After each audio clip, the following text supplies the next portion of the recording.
Queridos amigos, ¿cómo están? Bienvenidos al programa, bienvenidos a este canal. Una entrega más, estamos con la historia de la interpretación. Vamos a hacer un esfuerzo hoy para llevar adelante este capítulo. Estoy un poquito sin voz, estoy con la voz tocada ahí, así que no me voy a extender demasiado, voy a hacer lo que pueda, pero tengo muchas ganas de hacerlo. Y sé que hay algunos que están siguiendo estos capítulos y no los quiero dejar 15 días colgados, ¿no? Con la continuación de este apasionante capítulo de la historia de la interpretación. Especialmente hoy, cuando vamos a entrar en una parte muy delicada, muy delicada. Es la parte yo probablemente la denominaría la parte más sensible de la historia de la interpretación. Algunos tal vez señalarían la parte de la Reforma con todos aquellos grupos cristianos que fueron perseguidos y masacrados tras la Reforma por mantener una interpretación medianamente digna y literal de la escritura. Es una parte muy triste, muy amarga de la historia del cristianismo, ¿no? Aún hoy día esto continúa. Hay países, hay regiones del mundo en las que no se puede abrir la escritura y predicar libremente el evangelio ni interpretar la escritura de una manera normal. Sí, sin embargo, se acogen en esos lugares del mundo a grupos místicos, esotéricos, que reinterpretan la escritura de una manera extraña, ¿no? Esos grupos sí, no tienen ningún problema. Ahora, grupos de cristianos que literalmente, normalmente abren la Biblia y predican en Jesucristo la salvación, el perdón de pecados y la vida eterna, no, olvídate. Pero esto empieza mucho antes de la Reforma y hoy vamos a entrar un poquito en eso y es apasionante. A mí, yo cada vez que paso por esta parte de la historia me daña porque, a ver, fue mucho mal el que se hizo a la escuela de Antioquía. Ahora vamos a entrar, me van a entender. Ustedes, la mayoría de los cristianos, están familiarizados con la iglesia de Antioquía, en la que, bueno, hay una serie de cosas para remarcar, ¿no? Es una iglesia increíble para quien la quiera estudiar. Allí fue llamado el apóstol Pablo por el Espíritu Santo en esa ocasión y los que estaban con él para ser enviados al ministerio a los gentiles. Y en ese lugar, básicamente, es el lugar desde donde comienza toda una escuela de interpretación que fue perseguida y masacrada por parte de la ortodoxia a la cual pertenecían otros considerados padres de la iglesia. Vamos a hablar de nombres. Hoy vamos a tener algunos nombres que quedaron en la historia, y que si uno es objetivo, por más que sea agustiniano, o por más que le guste Orígenes, o por más que, bueno, los nombres en la historia están. Entonces, bueno, voy a pasar directamente, porque no me quiero quedar sin voz, quiero tratar de hacerlo. Voy a pasar a nuestro apunte.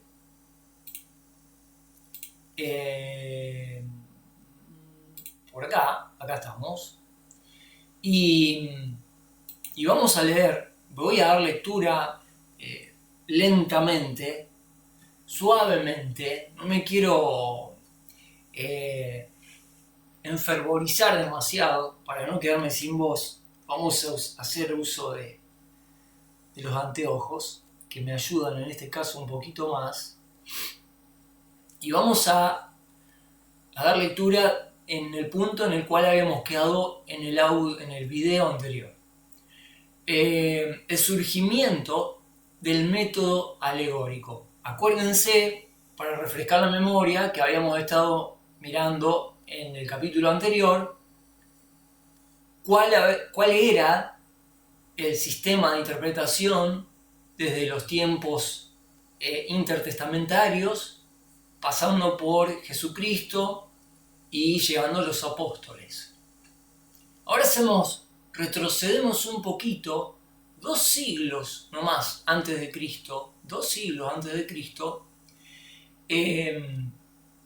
y vamos a ver la verdad verdadera del origen del surgimiento del método alegórico y más que nada el trasfondo. A mí lo que me gusta resaltar en este caso es la motivación que había detrás de este surgimiento del método de interpretar toda la escritura a manera alegórica mística. Una multitud de dificultades, fíjense qué interesante, una multitud de dificultades obstruyó a los escritores de los primeros siglos. No tenían, para empezar, un canon establecido, ni del Antiguo ni del Nuevo Testamento. Dependían de alguna traducción defectuosa de las Escrituras. Conocían solo las reglas de interpretación establecidas por las escuelas rabínicas, que eran una peste, ya lo habíamos visto en el capítulo anterior, y por lo tanto tenían que librarse de la aplicación errónea del principio de interpretación. Se usaba el método literal, que tenía una tendencia hiperliteralista, ¿no? De ir a la letra de la ley. Estaban rodeados del paganismo, del judaísmo y de toda clase de herejía. De este laberinto surgieron tres escuelas exegéticas diversas en el último periodo patrístico. El último periodo patrístico sería, para que más o menos se ubiquen, el siglo V, entre el siglo IV y el siglo V. Esto arranca, ¿no? 2 siglos antes de Cristo y se desarrolla el método alegórico, llega a un punto muy alto, digamos, ¿no? En el último periodo de los padres de la Iglesia, siglo IV-V.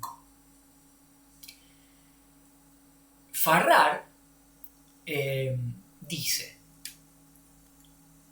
los padres del tercer siglo y los subsiguientes pueden dividirse en 3 escuelas exegéticas de interpretación de la escritura. Las escuelas son la literal y realista, representada predominantemente por Tertuliano, la alegórica, de la cual Orígenes es el primer exponente, y la histórico-gramática, que floreció principalmente en Antioquía y de la cual fue jefe reconocido Teodoro de Mopsuestia. Al trazar el surgimiento de la escuela alegórica, Farrar retrocede hasta Aristóbulo, de quien escribe Aristóbulo. Vamos a estar un ratito con Aristóbulo. Vamos a ver dónde se ubica. Aristóbulo, siglo II a.C. Alejandría, Egipto, la influencia helenística. Fíjense el contexto. Al trazar el surgimiento de la escuela alegórica, Farrar retrocede hasta Aristóbulo, de quien escribe que su obra misma fue de gran importancia para la historia de la interpretación. Él es uno de los precursores que Filón utilizó, aunque no nombró. y es el primero en enunciar dos tesis que estaban destinadas a encontrar amplia aceptación y a conducir a muchas falsas conclusiones en la esfera de la exégesis, del análisis de la escritura. La primera de estas es la declaración de que la filosofía griega es prestada del Antiguo Testamento. Ningún historiador serio permitiría semejante afirmación, que la filosofía griega es hija o que procede del Antiguo Testamento. Para nada, para nada. Pero bueno, Aristóbulo se inventó eso y dijo, no, es que los griegos la filosofía griega viene de la ley, viene del Antiguo Testamento, de los escritos de Moisés. Fíjense la tendencia hacia dónde va, ¿no? La otra, que de todos los dogmas de los griegos, de los filósofos griegos, y especialmente de Aristóteles, pueden ser encontrados, todas las enseñanzas de Aristóteles, en Moisés. Y los profetas, por aquellos que usan el método adecuado de investigación. A ver, ¿qué está diciendo? Voy a agarrar la Biblia como hacemos siempre simbólicamente. Aristóbulo decía, si vos realmente interpretás la escritura con el método adecuado, vas a encontrar de que todas las enseñanzas helenísticas de los griegos, de los padres, de los filósofos, Aristóteles, están ahí en una forma embrionaria, incluso en los escritos de Moisés. Eso sí, no vas a querer ir a buscarlo literalmente. Tenés que usar una llave. Tenés que saber el secreto. Tenés que saber usar el método de interpretación correcto para encontrar en Moisés a Aristóteles.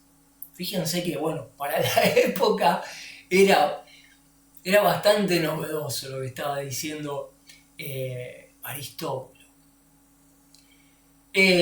Filón, que vino después, ¿no?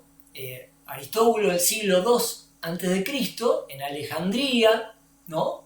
En la comunidad judía, en Egipto, en Alejandría, se quería codear con los filósofos, con toda la influencia helenística que venía del imperio greco-macedónico. Tuvo un discípulo natural, que este discípulo no hizo referencia, no lo nombró mucho, aunque tomó lo que había dicho un siglo antes, Filón, adoptó este concepto de Aristóbulo y trató de reconciliar la ley mosaica con la filosofía griega, de manera que la ley mosaica pudiera ser aceptable a la mente griega. ¿Se dan cuenta cuál es la motivación de fondo? ¿No? Cuando, a ver, lo voy a decir así, cuando uno busca alimentar su ego y su estatus, es capaz de inventarse las tropelías más grandes que puede haber. Filón de Alejandría no tuvo ningún inconveniente en perseguir, ¿no?, esta finalidad de hacer aceptable a la comunidad griega, a la mente griega, la ley, porque, claro, seguir la ley tradicionalmente te excluía del grupo de los filósofos griegos de Alejandría y de todo el movimiento helenístico. Te quedabas afuera. A ver, lo voy a decir así, discúlpenme, pero esto es un poco como los que hoy día, los cristianos que hoy día, dicen que Dios pudo haber creado la creación por medio de la evolución, ¿no? Cuando vos decís que sos cristiano pero crees en la evolución, bueno, entonces todos te dicen, vos sos un buen cristiano, estás al día, te mantenés con los pies sobre la tierra, estás en nuestro mundo, estás aceptado, estás aceptado. Ahora, si vos sos un cristiano que afirma, como la Biblia dice, que Dios creó la creación en 6 días literales, espero mañana estar con Manuel acá con ustedes hablando de estas cosas, Manuel Rodríguez Pérez, ya no te toman tan bien. Te dicen, no, vos sos un arcaico. ¿Cómo vas a creer que Dios creó? ¿Cómo vas a creer en el mito ese de la creación, del Edén? ¿No? Entonces los cristianos, para no sentirse expulsados del sistema en el cual vivimos, dicen, no, en realidad Dios pudo haber usado la evolución. Escuchame, si somos todos re adultos, re maduros, si la sabemos todas, no. Bueno, de alguna manera, salvando las distancias, Filón y Aristóbulo no querían verse dentro de la comunidad judía como sapos de otro pozo, y con tal de ser amistosos al usuario, ellos estaban dispuestos incluso a inventarse un método de interpretación alegórico que permitía quedar bien con Dios y con el diablo. Decir que Aristóteles estaba en la ley de Moisés, usando el método correcto de interpretación. Hilbert dice, para Filón, la filosofía griega era lo mismo que la filosofía de Moisés. Y el propósito de Filón era establecer e ilustrar esta armonía entre la religión judía y la filosofía clásica. O, en último análisis, recomendar la religión judía al culto mundo griego, ¿no? Él transigía, Filón quería transigir, ¿no? No quería que la ley fuera vista como una cuestión, digamos, sectaria, arbitraria, del pasado. No, él quería hacerle de la ley de Moisés algo más copado, algo más cool, algo más de actualidad, ¿no? Para esto se tenía que inventar una reinterpretación, porque no, de otra forma no iba a poder.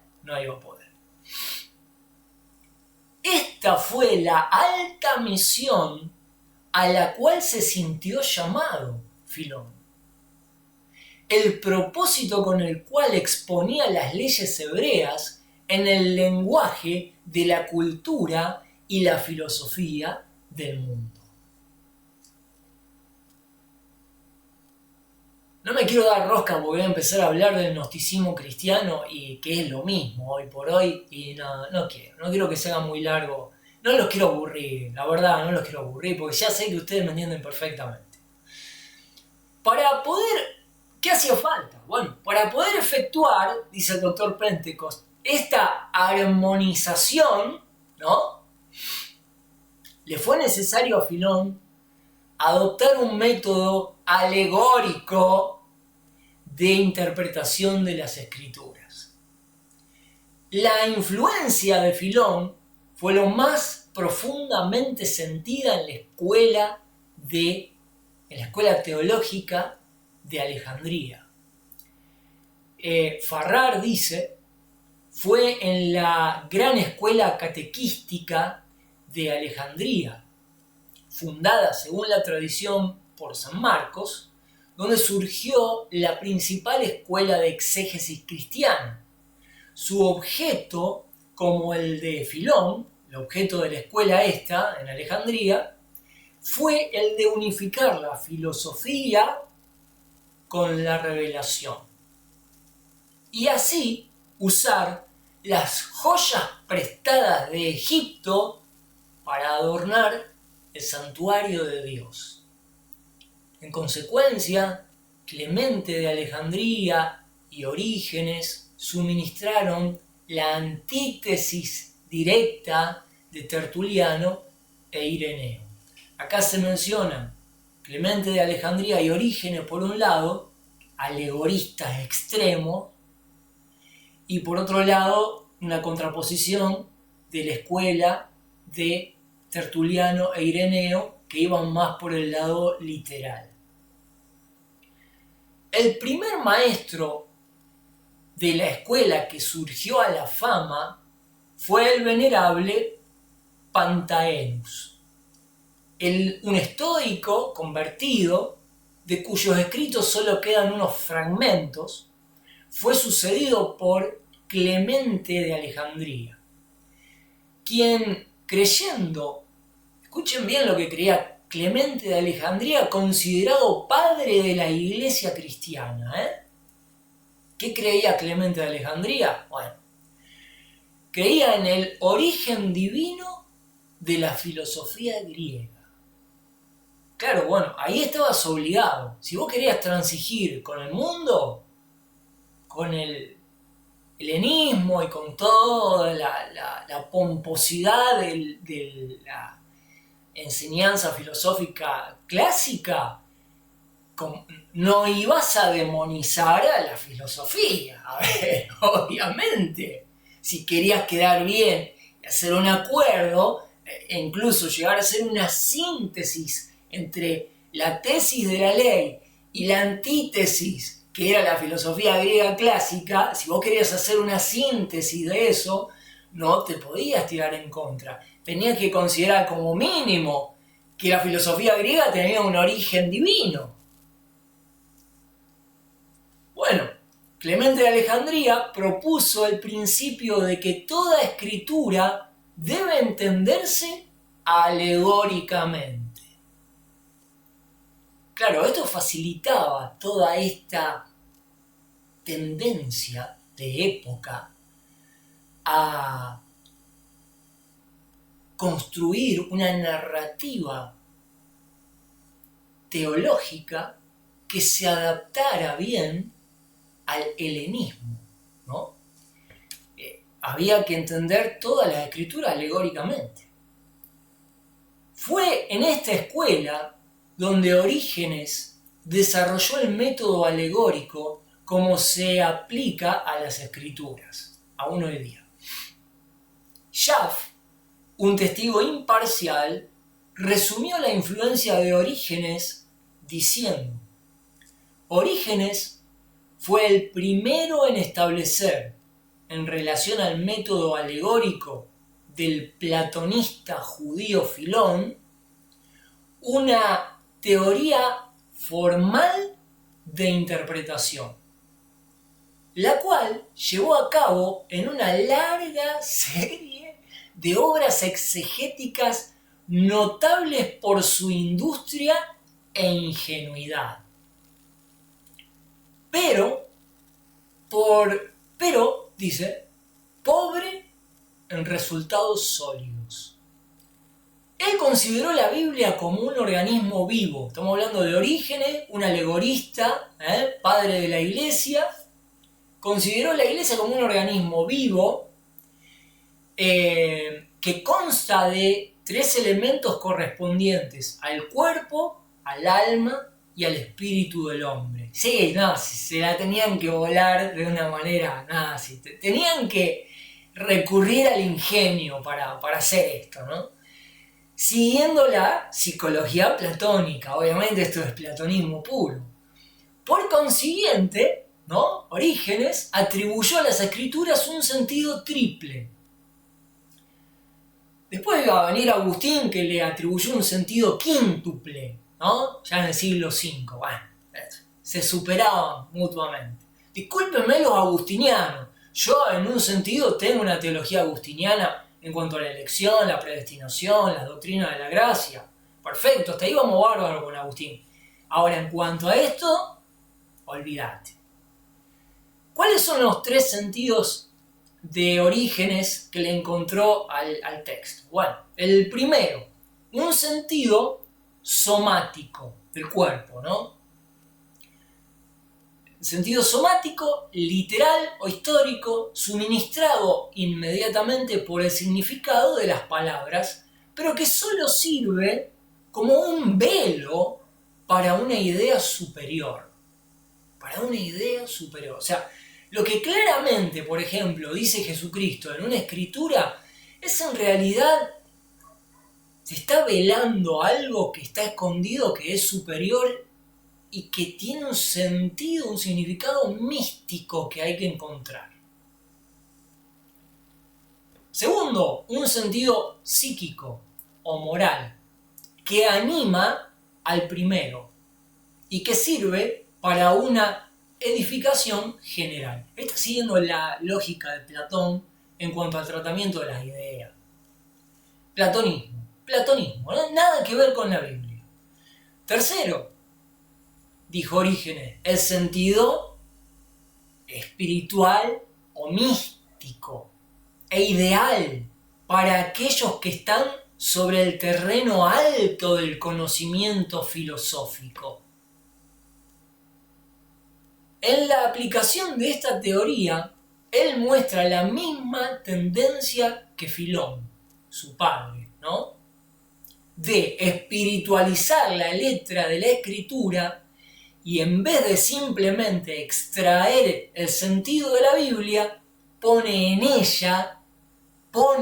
ella toda suerte de ideas extrañas y fantasías fuera de lugar.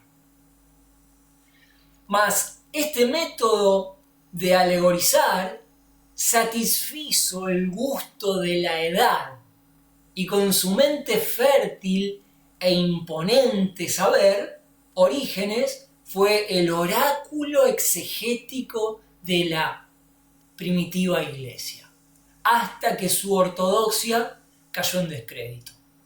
Pero pasaron siglos hasta que su ortodoxia cayera en descrédito. Seguimos. Fue el surgimiento del eclesiasticismo. ¿Qué es el eclesiasticismo? El eclesiasticismo fue la tendencia más o menos en el siglo IV-V de que, creo que lo mencionamos en el capítulo anterior esto, al principio en la iglesia primitiva la autoridad suprema la tenía la escritura, la Biblia. Esta era la palabra de autoridad sobre la iglesia. Ella juzga toda verdad. Y ella es la única norma, la autoridad suprema, la Biblia, arriba de todo. Con el correr de los siglos, la iglesia fue tomando cuerpo, burocracia, poder, influencia, voz propia y llegó a estar por encima de la escritura. El tiempo del eclesiasticismo es el tiempo en el cual la iglesia es la autoridad sobre la escritura. Y es la iglesia la que tiene la autorización, también, la única, para interpretar la escritura a los creyentes. Esto es romanismo puro. Olvídate, ya en el siglo IV-V ya Roma había aplastado esto. Y recién empezaba, porque ahí iban a empezar 1000 años de oscuridad hasta la Reforma. Fue en el surgimiento del eclesiasticismo y el reconocimiento de la autoridad de la Iglesia en todos los asuntos doctrinales lo que le dio gran ímpetu a la adopción del método alegórico. Según Farrar, San Agustín fue uno de los primeros en hacer que la escritura se conformara con la interpretación de la Iglesia. ¿Qué dice la Iglesia sobre tal cosa?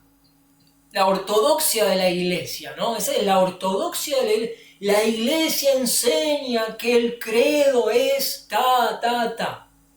San Agustín dijo, a ver, lo que el grupo ese de obispos en Roma diga, eso es lo que dice la Biblia. No al revés. O sea, los obispos ya no estaban sujetos a la autoridad de la Escritura, sino la Escritura a la autoridad de los obispos, de la Iglesia. Gran culpa de esta transición fue de San Agustín. Hay que aceptarlo. Según Farrar, San Agustín fue uno de los primeros en hacer que la escritura se conformara con la interpretación de la Iglesia. La exégesis de San Agustín es notable por los más evidentes defectos. Lo digo con todas las letras. Defectos. Hay algunos que aman al doctor Sproul. A mí me encantan muchas cosas del doctor Sproul, especialmente su doctrina sobre la gracia, la predestinación, la elección. Estoy totalmente de acuerdo en ese sentido. Pero a Sproul le faltó, hoy ya está en su mansión, a Sproul le faltó, tengo entendido que falleció, creo que falleció. Le faltó ser más sincero, él que era tan agustiniano, le faltó ser más sincero con los defectos de la interpretación de San Agustín. Amigos, tenemos que ser honestos, no podemos casarnos con nadie. Nuestro compromiso con la Biblia es precisamente por causa de que nos termina gustando más tal predicador y tal teólogo, que nos vamos deslizando hacia lugares defectuosos. San Agustín estableció la regla de que la Biblia debe interpretarse con referencia a la ortodoxia de la Iglesia y que ninguna expresión de la Escritura puede estar en desacuerdo con otra. En eso estoy de acuerdo. Ninguna expresión de la Escritura tiene que interpretarse de una manera contradictoria o antagónica con otra expresión de la Escritura. Toda la Escritura tiene que dar a entender doctrinas con claridad. Cada versículo que forma una doctrina tiene que aportar luz. Ahora, que la Iglesia tenga autoridad sobre la Biblia, no, olvidaste, eso es un error. Aferrándose San Agustín a la antigua regla filoniana y rabínica que había sido repetida durante tantas generaciones, de que todo lo que pareciera inmoral o no fuera ortodoxo de la Escritura debía interpretarse místicamente, él introdujo confusión en su dogma de inspiración sobrenatural, admitiendo que hay muchos pasajes escritos por el Espíritu Santo que son objetables cuando son tomados en su sentido obvio, natural, normal, literal. Fíjense lo que dijo San Agustín. También abrió la puerta a la fantasía arbitraria. Y otra vez, cuando el principio de la alegoría es admitido, cuando comenzamos con la regla de que pasajes y libros enteros de la Escritura dicen una cosa, pero significan otra, el lector queda sometido, atado de manos y pies al capricho del intérprete. No puede estar absolutamente seguro de nada, excepto de lo que le dicta la Iglesia. Y en todas las edades se ha insistido falsamente en la autoridad de la Iglesia para la presunta tiranía de falsas opiniones prevalecientes. En los días de Justino Mártir y de Orígenes, los cristianos habían sido conducidos a la alegoría por una imperiosa necesidad. Atento.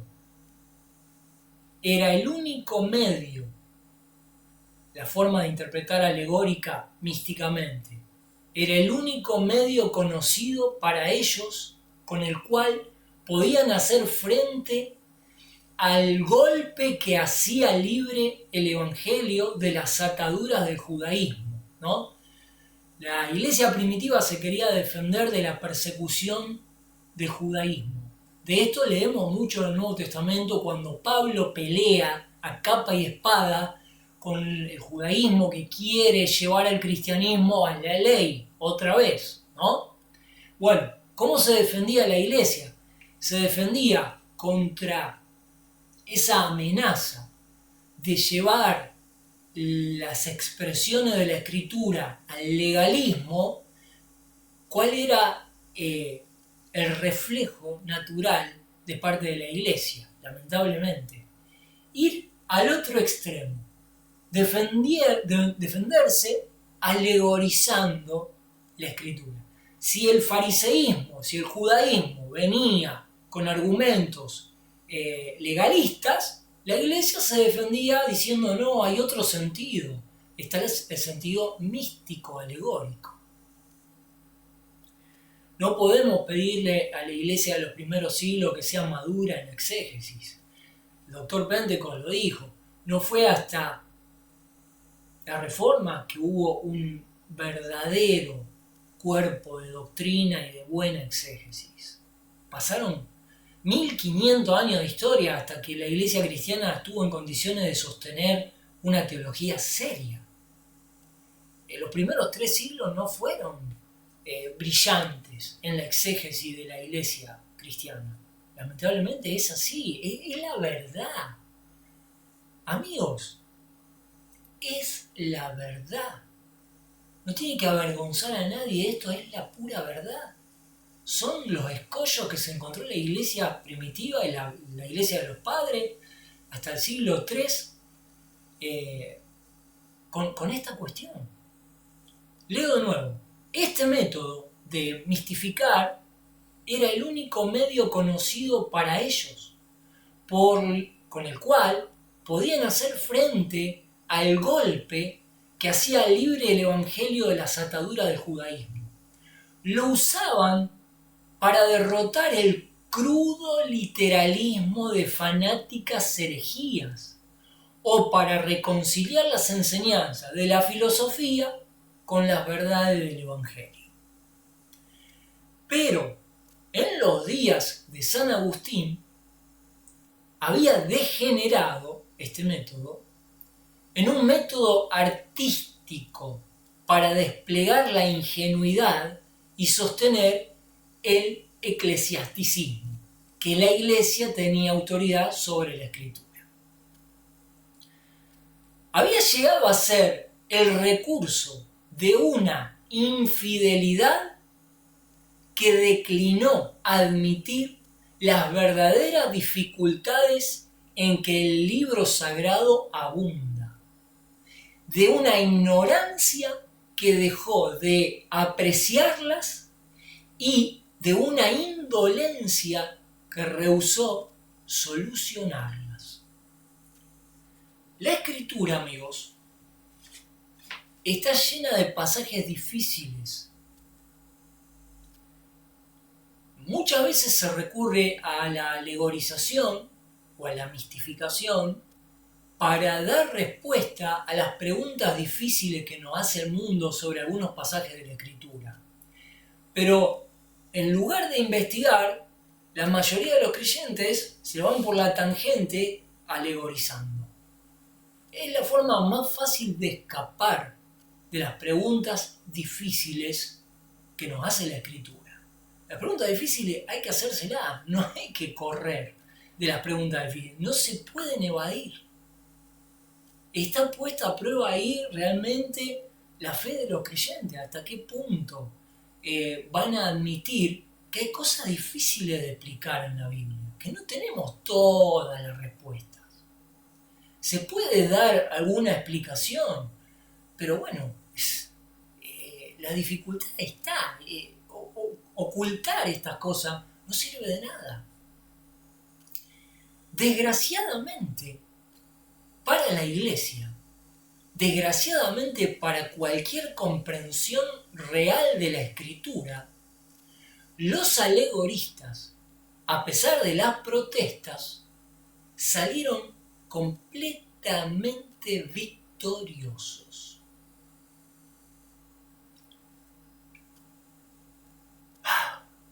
Tremendo, es parte de la historia.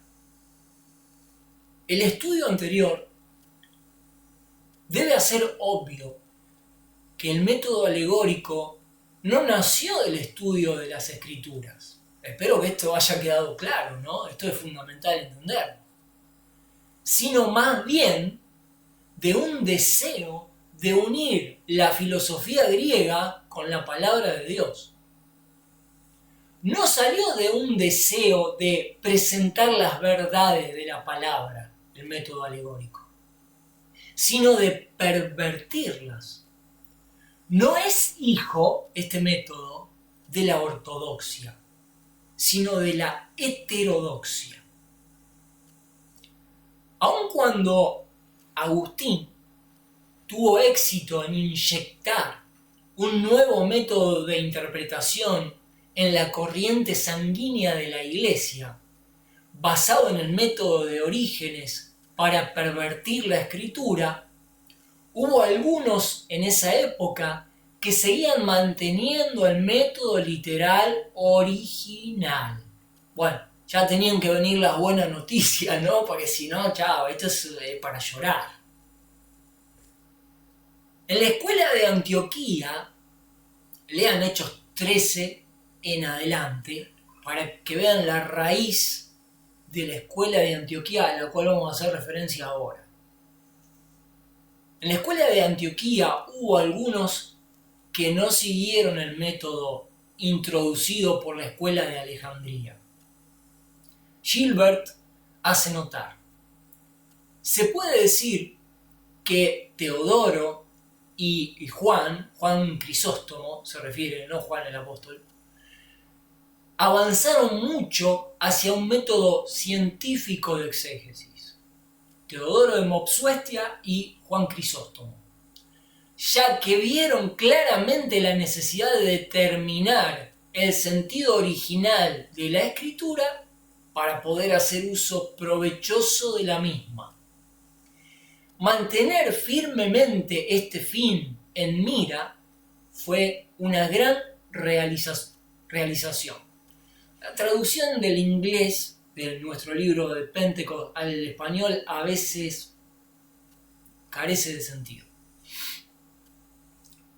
Eso hizo sobresalir su obra en fuerte contraste con la escuela alejandrina, ¿no? En Egipto, ¿no? Ya pasábamos por todos. El contraste. Yo no me quiero imaginar, pobrecito Juan Marcos, el escritor del Evangelio de Marcos, teniendo que lidiar con la escuela de Alejandría, con toda la filosofía, todo el filonismo, el aristobulismo que había ahí, ¿no? Todo ese deseo de unir la ley de Moisés con la filosofía griega. No me quiero imaginar lo que habrá sido la iglesia de Alejandría. No me quiero ni imaginar. Mantener firmemente este fin en mira fue una gran realización. Eso hizo sobresalir su obra en fuerte contraste con la escuela alejandrina. Su interpretación fue extremadamente clara y sencilla, comparada con la de Orígenes. Ellos rechazaron completamente el método alegórico. En Antioquía, lo que hoy sería Siria, para que se ubiquen hoy por hoy, rechazaban esto. De valor, significado e influencia de esta escuela, dice Farrar. La escuela, escuchen bien, los que están siguiendo esto, los que se inclinan hacia el lado de la escuela literal, los que están del lado de la escuela alegórica, escuchen esto. La escuela de Antioquía poseía un discernimiento más profundo en el verdadero método de exégesis que cualquier otro que le precediera o le sucediera durante 1000 años. Su sistema de interpretación bíblica se acercaba mucho más que cualquier otro al que es ahora adoptado por las iglesias reformadas de todo el mundo. Y si no hubieran sido anatematizados, porque esto hay que decirlo, la escuela de Alejandría llegó a tener un encono, un enfrentamiento tan grande con los hermanos de las iglesias y de la escuela de Antioquía, que profirieron maldiciones sobre los creyentes que estaban en el otro continente allá, haciendo su interpretación. Eran hermanos, pero dijeron, no, ¿cómo van a interpretar la Biblia literalmente? Son unos burros, unos malditos. Ya se empezó a hacer un cisma muy importante en esa época, entre estas dos escuelas. Dentro del cristianismo, y estamos hablando del cristianismo de los primeros siglos.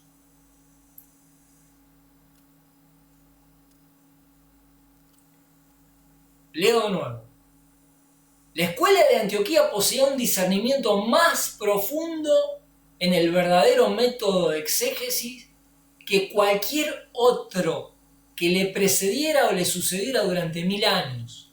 Su sistema de interpretación bíblica se acercaba mucho más que cualquier otro al que ahora es adoptado por las iglesias reformadas de todo el mundo.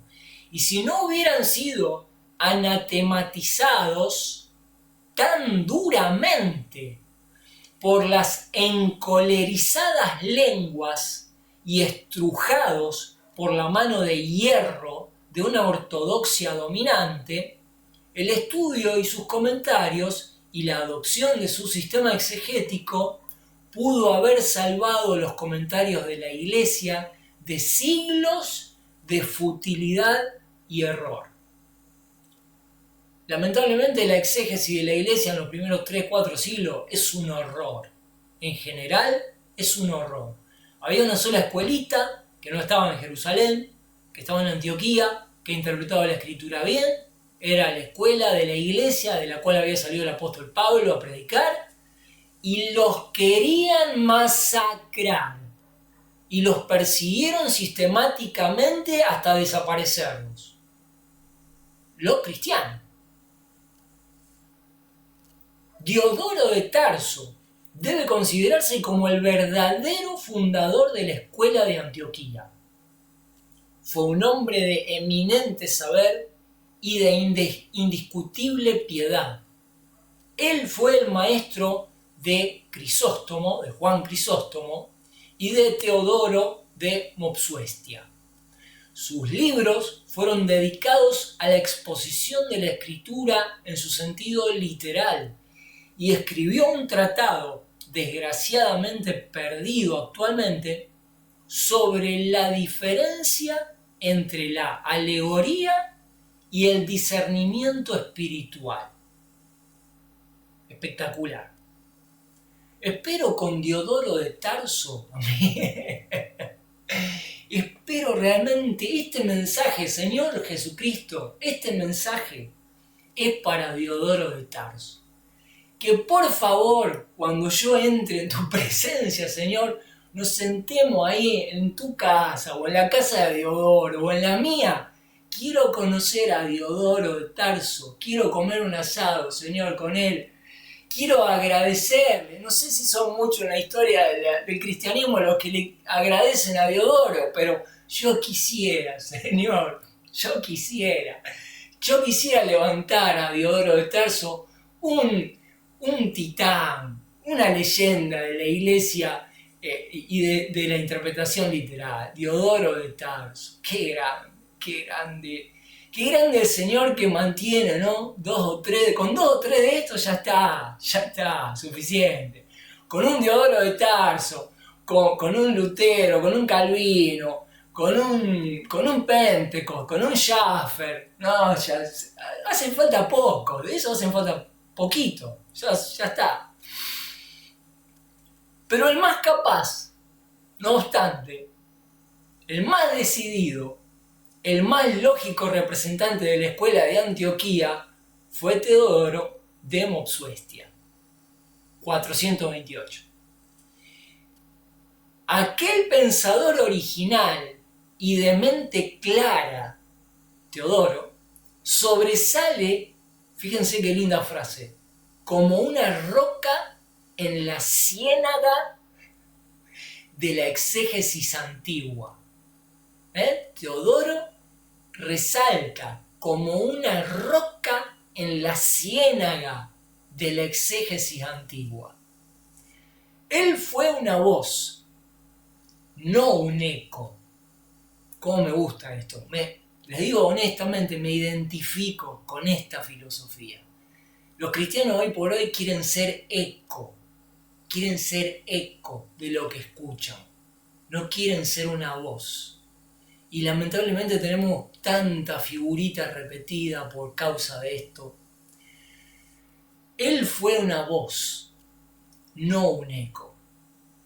Una voz en medio de miles de ecos que solo repetían los sonidos más vacíos. Él rechazó las teorías de Orígenes, pero había aprendido de él la indispensable importancia de atención a los detalles lingüísticos, especialmente al comentar el Nuevo Testamento. Él pone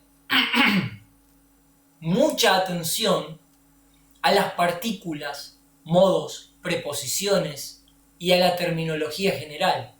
Señala la idiosincrasia del sentido de San Pablo.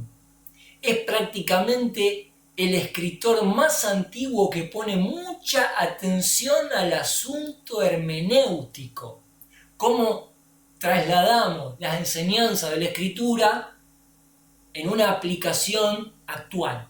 Eso es la hermenéutica. Como por ejemplo, en sus introducciones a las epístolas a los Efesios y Colosenses, su más grande mérito es su constante esfuerzo de estudiar cada pasaje como un todo y no como un cúmulo aislado de textos separados. Primero, considera el orden del pensamiento, luego examina la fraseología y las cláusulas separadas. Y finalmente, nos da una exégesis que es con frecuencia brillantemente característica y profundamente sugestiva. Teodoro de Mopsuestia, anótenlo, Teodoro. Tendríamos una historia diferente de la interpretación si el método de la escuela de Antioquía hubiese prevalecido. Desafortunadamente para la interpretación ortodoxa, el eclesiasticismo de la iglesia establecida, el abuso de poder, ¿no?, de la iglesia, que dependía del método alegórico para mantener su posición, prevaleció.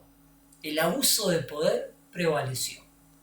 Y los puntos de vista de la escuela de Antioquía fueron condenados como heréticos. Los puntos de vista de la escuela de Antioquía fueron condenados como heréticos. ¿Sabes lo que es que te digan? ¿Sabes lo que es que te digan que tu interpretación de la escritura es una herejía?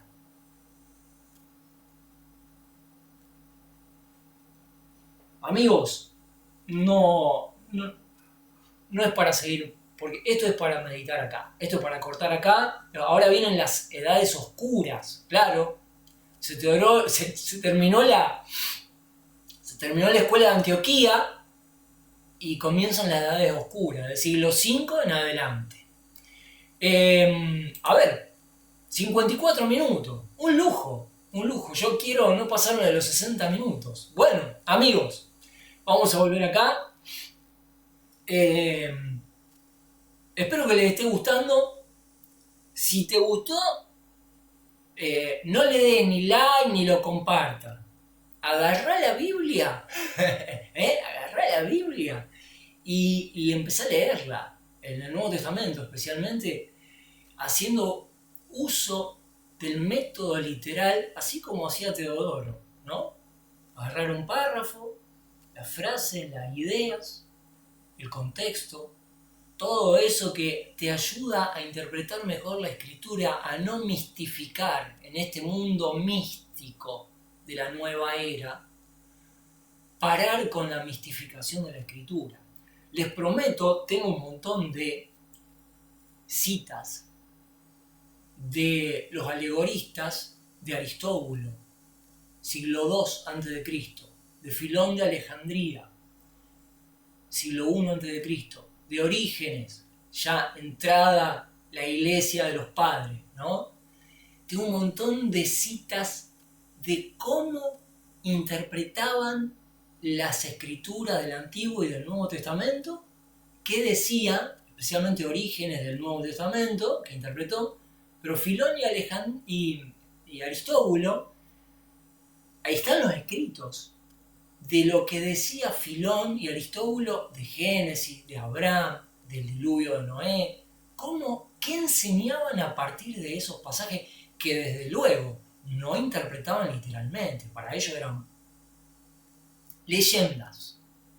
La creación, la caída, Babel, el diluvio, todo leyendas. Leyendas que eran figuras retóricas de cuestiones espirituales, místicas y alegóricas de la vida, ¿no?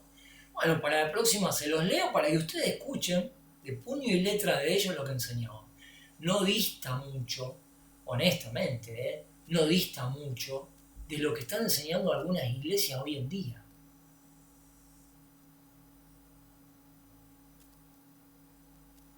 Da la impresión de que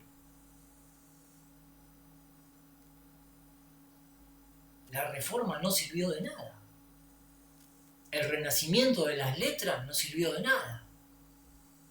2 o 3 siglos de la mejor teología de las iglesias reformadas no sirvió de nada.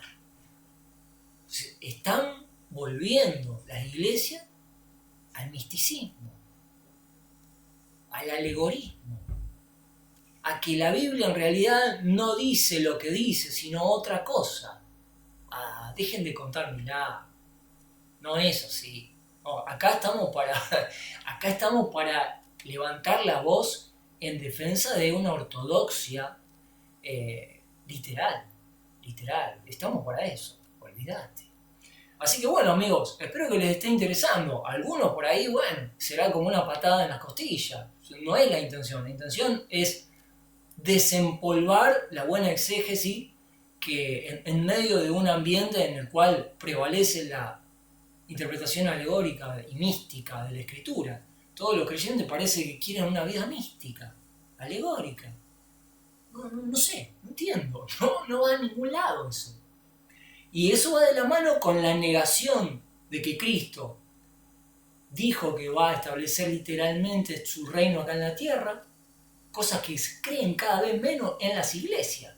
No, será una cuestión alegórica para decir que de a poquito, predicando el evangelio a lo largo de la historia, el mundo va a aprender la lección y se va a convertir y todo va a ser un mundo de fantasías, de arcoíris y de plazas con niños y no, amigos, no.